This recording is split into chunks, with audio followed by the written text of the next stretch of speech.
নিষিদ্ধ সংগঠন ছাত্রলীগের সভাপতি জনাব সাদ্দাম হোসেন। জনাব সাদ্দাম হোসেন, আপনাকে আমাদের অনুষ্ঠানে স্বাগত জানাই। আপনি আপনার ব্যস্ততার মধ্যে আমাদেরকে সময় দিয়েছেন, সেজন্য আপনাকে অনেক ধন্যবাদ। আমাদের সঙ্গে আরো রয়েছেন গণ অধিকার পরিষদের সদস্য সচিব জনাব নুরুল হক নূর। জনাব নুরুল হক নূর, আপনার কে স্বাগত জানাই। আপনি সময় করে আমাদের অনুষ্ঠানে যোগ দিয়েছেন। ছাত্রলীগ এখন একটা নিষিদ্ধ সংগঠন এবং এই নিষিদ্ধ সংগঠন বা একটা সন্ত্রাসী সংগঠন হিসাবে তাদের একটা নিষিদ্ধ করার ক্ষেত্রে একটা জনমত তৈরি হয়েছিল।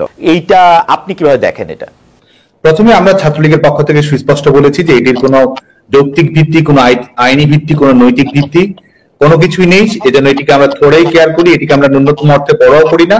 এবং সত্যিকার অর্থে যারা পাকিস্তান সামরিক বাহিনী মুক্তিযুদ্ধ চলাকালীন সময় বাংলাদেশ আওয়ামী লীগ সহ আমাদের বাংলাদেশ ছাত্রলীগের উপর নিষেধাজ্ঞা দিয়েছিল, তো যারা সামরিক স্বৈরশাসক, যারা বাংলাদেশের জনগণের উপর যারা জবরদখল করে কুক্ষিগত ক্ষমতা চাপিয়ে দিয়েছে, তারা যখন আমাদেরকে নিষিদ্ধ করে, আমরা মনে করি এই নিষিদ্ধ বাংলাদেশ ছাত্রলীগের জন্য ব্যাজ অব অনার, এটি আমাদের জন্য সম্মানের।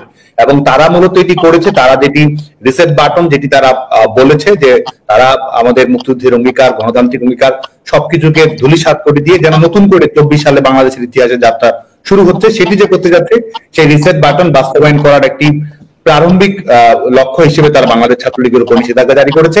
এবং আরেকটি বিষয় মনে করি, সেটা হচ্ছে তারা যে আমাদের তারা তো প্রথম কথা হচ্ছে তাদের তো জনগণের ম্যান্ডেট নেই, তারা অগণতান্ত্রিক, অবৈধ এবং অসাংবিধানিক।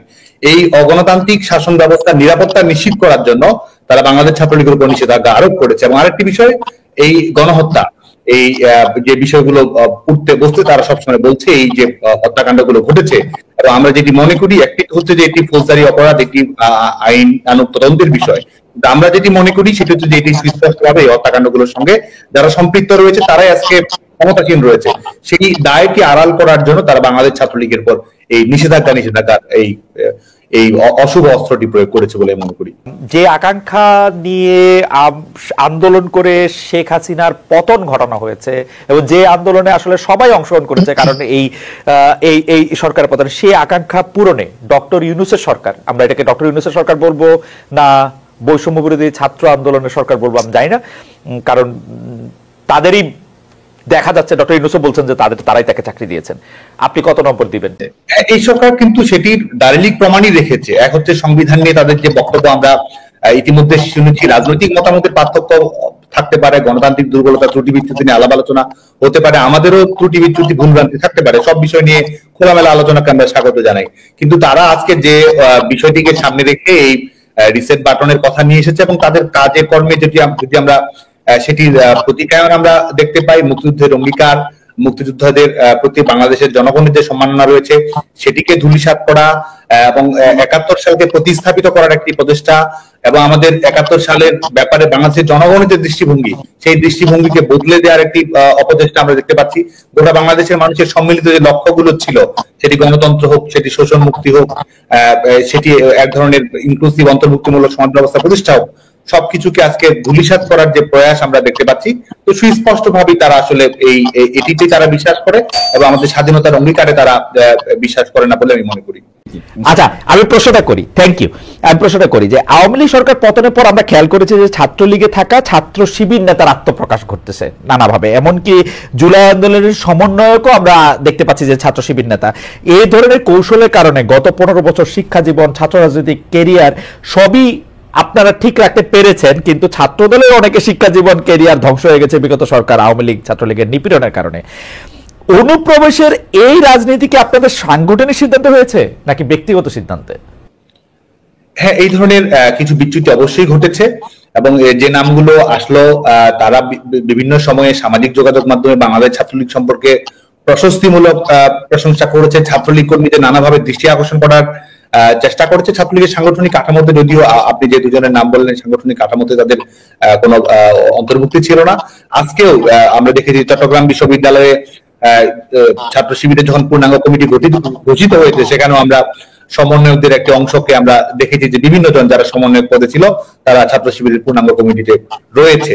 স্বাভাবিকভাবে আমরা দেখেছি যে একটি ছাত্র আন্দোলন, একটি ইস্যু ভিত্তিক আন্দোলন, সেই আন্দোলনের ব্যাপারে শিক্ষার্থীদের কমিটমেন্ট থাকে, শিক্ষার্থীদের দৃঢ়তা থাকে, শিক্ষার্থীরা সমস্যাটির সমাধান চায়, এটি একটি স্বাভাবিক বিষয়। এবং আমরা দেখেছি যে এই ইস্যুটিকে কিভাবে ব্যবহার করা হয়েছে এবং এই ইস্যুকে কেন্দ্র করে তারা যদি সত্যিকার অর্থেই ইস্যু ভিত্তিক আন্দোলনে থাকতো, ছাত্রদের প্রকৃত যে লক্ষ্য ছিল কোটা সংস্কার, সেই ব্যাপারে যদি তারা কমিটেড থাকতো এবং ছাত্রদেরকে ভিন্ন খাতে প্রবাহিত করার যদি তাদের ব্যাপারে ভিন্ন খাতে প্রবাহিত না করার জন্য তাদের কোনো লক্ষ্য থাকতো, তাহলে কিন্তু এই পরিচয়টি আড়াল করার কোন।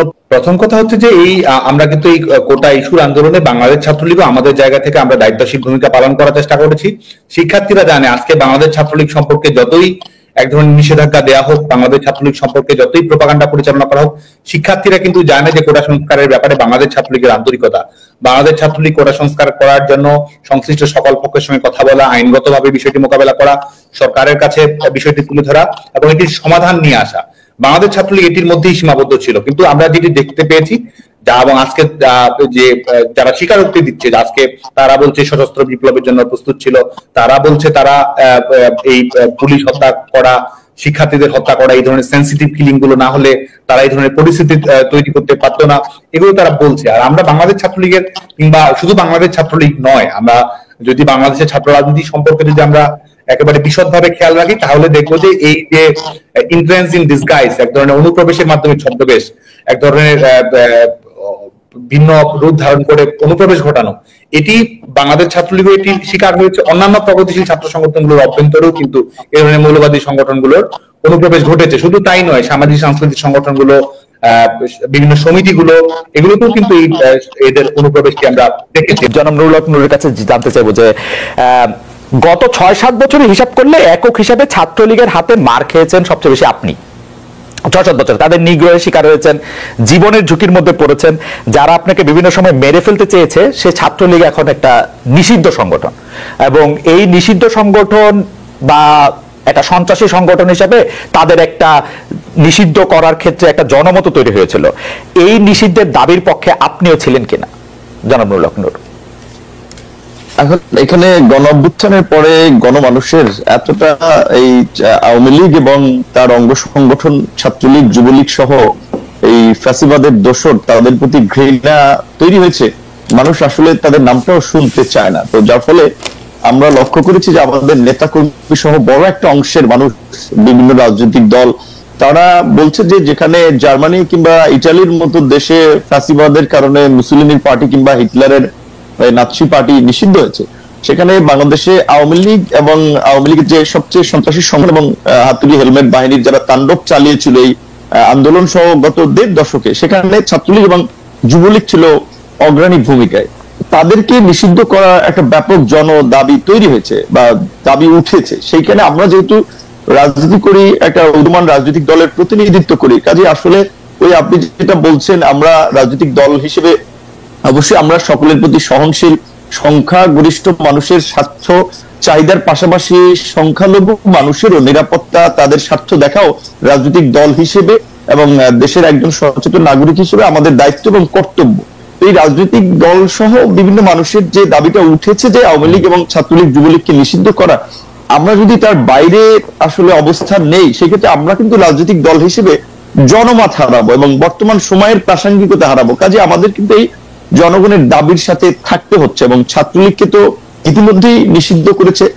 তবে আমার ব্যক্তিগত মতামত হচ্ছে যে ওই শেখ হাসিনা বা আওয়ামী লীগ যে প্রক্রিয়ায় আপনার একটা প্রজ্ঞাপন জারি করে নিষিদ্ধ করেছে, আমি মনে করি সেই প্রক্রিয়ায় না গিয়ে বরঞ্চ তাদের বিরুদ্ধে বিভিন্ন ধরনের শুনানি, তাদের অপকর্ম, যে ছাত্রলীগকে কেন নিষিদ্ধ করা প্রয়োজন, গত 15 বছরে যে ছাত্রলীগের অপকর্ম, সেগুলো তুলে ধরলে ছাত্রলীগকে 100 বছর এমনি নিষিদ্ধ করা যায়। কিংবা আওয়ামী লীগের যে অপকর্ম,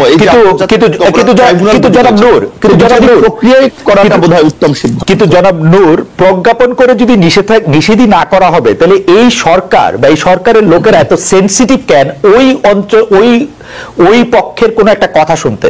যেমন ধরেন, আমি আমার উদাহরণ দিই। গতকাল আমি ছাত্রলীগের, নিষিদ্ধ ঘোষিত ছাত্রলীগের সভাপতি সাদ্দাম হোসেনকে ডাকলাম। এই সরকারের লোকজনের মনে হইল ও আয়সা একটা তথ্য দিবে, ও আয়সা একটা কথা বলবে, তারা পুরো পৃথিবী ঘুরে যাবে। আমি বিরক্ত হয়েছি হচ্ছে যে আইনটাকে আমি আগে দেখি নাই, দেখছি, কিন্তু আইনটা দেখার পরেও আমি বুঝছি, যখন আপনি মানে একটা সাংবাদিক ভিকটিমের পক্ষে দাঁড়াবে, ভিকটিমের জায়গা থেকে যদি কেউ মনে করে তাকে একটা প্ল্যাটফর্ম দেওয়া হচ্ছে, সাংবাদিকের এথিক্যাল জায়গা হচ্ছে তাকে এটা না দেওয়া। হাউএভার তারা কিন্তু কারো কথাই শুনবে না, কারো কথাই জায়গা দিবে না, তাহলে তারা এটা কেমনে করবে? মানে আমি আপনার সাথে কিন্তু 100% একমত। ছাত্রলীগ 15 জুলাই থেকে এই 5 আগস্ট পর্যন্ত কিন্তু না, গত 15 বছরে যা করছে ওদের 100 বার 100টা বিষয়ে 100 রকম শুনানি হওয়া উচিত, তাদেরকে জিজ্ঞেস করা উচিত তারা কখন কোথায় কিভাবে করছে।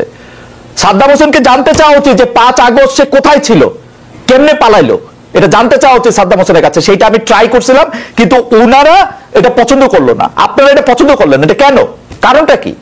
না না, আমি ব্যক্তিগতভাবে এতটা অসহিষ্ণু না, মানুষকে কথা বলতে দিতে হবে। আমাকে যারা পছন্দ করে না তারাও তো আমাকে অনেক সমালোচনা করে, অনেক কথা বলে, সেটা শোনা প্রয়োজন। এবং আমি আপনার প্রোগ্রামটা মনে করি হওয়া দরকার ছিল এই কারণে। এটা হচ্ছে আর একটা প্রবলেম হচ্ছে কি, এখন সোশ্যাল মিডিয়া এত জনমত হচ্ছে, লাইক হচ্ছে, দ্রুত শিফট হচ্ছে, এবং মানুষ ছোটখাটো ইস্যু এবং এতটা বিভ্রান্তি বা জনমত গঠন করার একটা সহজ পদ্ধতি তৈরি হয়ে গেছে মব জাস্টিসের মতো, যার ফলে অনেকে ওই যে বলছেন এখন আপনার মতো সাংবাদিক আপনার হিসাব করতে হয় যে আমি অমুককে ডাকলে পাবলিক আমাকে গালি দিবে কিনা, কি বলবে কিনা, কিংবা আমি কেয়ার করি না পাবলিকের গালি, আমি কেয়ার করি না নূর, পাবলিকের গালি আপনি কেয়ার করেন, আপনি খেয়াল করেন নূর পাবলিকের গালি আমি কেয়ার করি না। আপনি খেয়াল করে দেখেন 50টা জায়গা থেকে 50টা মামলা হবে এই আওয়ামী লীগের বানানো একটা ল দেয়া 50টা জায়গা থেকে। তো এই হ্যারাসমেন্টটা বাংলাদেশে আমার অপারেশন আছে, আমি আমেরিকা রেজিস্টার্ড হইতে পারি, বাংলাদেশে আমার অপারেশন আছে, সেখানে আমার রেজিস্টার্ড হতে হবে, তো সেগুলো আমি কেন আমি এই হ্যারাসমেন্টটা নিব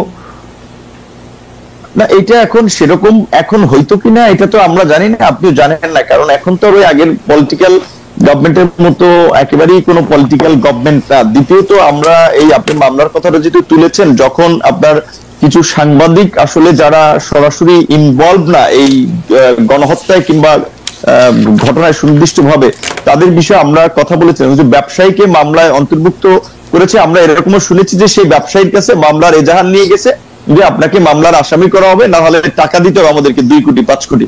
এখন এই মামলা নিয়ে কিছু লোক ব্যবসা করেছে, এবং এমনও শুনেছি যে যারা আপনার হত্যাকাণ্ডের শিকার হয়েছে সেই পরিবারকে কিছু সহযোগিতা দিয়ে আপনার সাদা কাগজে তারা স্বাক্ষর নিয়ে এসেছে এবং এজাহারটা মনমতো সাজিয়েছে, যাদেরকে মনে হয়েছে মুখে মামলায় দিলে পয়সাপাতি উঠানো যাবে বা একটা ব্যবসা করা যাবে, সেই সমস্ত লোককে মামলায় জড়ানো হয়েছে। এরকমের কিছু ঘটনা যখন আমাদের কাছে এসেছে, আমি সরাসরি আইজিপি এবং হোম অ্যাডভাইজার সহ বিভিন্ন জনের সাথে কথা বলেছি, তখন তারা পরিষ্কারভাবেই বলেছে যে যেহেতু একটা অস্বাভাবিক পরিস্থিতি, কে কোথা থেকে মামলা করছে, কার বিরুদ্ধে কি মামলা করছে, আমরা তো সবকিছু এত ডিটেইলস জানার সুযোগ হচ্ছে না। আবার অনেক জায়গায় মামলা না নিলে সেখানে থানা ঘেরাও করা হচ্ছে, আর একটা উত্তেজিত পরিস্থিতি তৈরি করা হচ্ছে।